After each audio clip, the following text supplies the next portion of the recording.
What's up, Com326? This will be my third blog, and in this blog I will discuss how Marxism impacts pop culture, utilizing Hamilton Carroll's article, Men's Soaps, as a foundation for my discussion.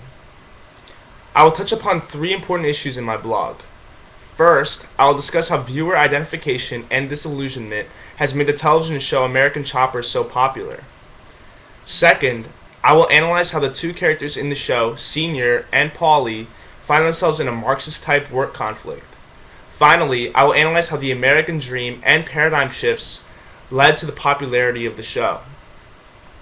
I will begin by a quote from David Savron, who claims that since the end of World War II, there has been a steady decline in the income of white working and lower-class men. Now, in his article Men's Soaps, Hamilton Carroll argues that automotive programming such as the show American Chopper presents this nostalgia of this blue-collar work. That is now lost in the current day. Carroll mentions that the men in the show have become icons of rejuvenated working class masculinity at precisely the moment they transcend it.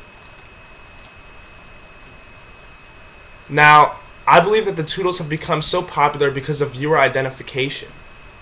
The white male wants to be like the Toodles because they transcend the norms of society.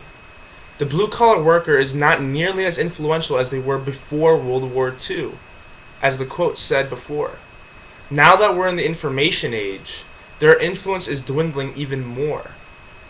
American Chopper has become such a popular show because viewers want to be like the blue-collar workers on the show.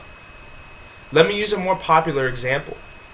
People are always asked why they watch certain reality shows when those shows are stupid or dumb. The most popular answer is that they just want to see how ridiculous or stupid the people can be on it. But really, people watch it because they want to be the people in the reality show. They wish they were in their shoes. Viewers watch reality shows not because they portray reality, but because they transcend reality.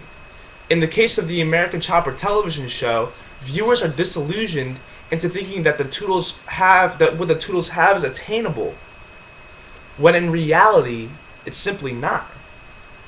Now, as I move on, Hamilton Carroll notes that a large part of the show's popularity stems from the conflicts between the two characters of the show, Senior and Paulie.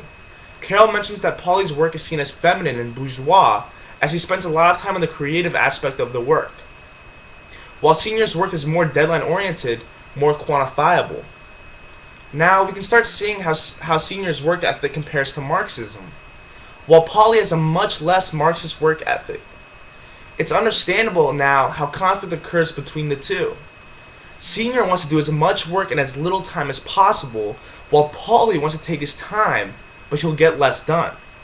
It's ironic, then, that a show that emphasizes the American dream would mistakenly implement a Marxist-like conflict in order to garner more viewership.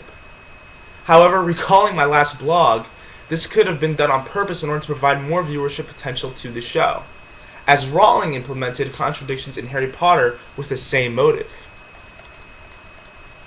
Now, the American dream could quite possibly be the greatest method of persuasion. The Toodles have succeeded in the American dream.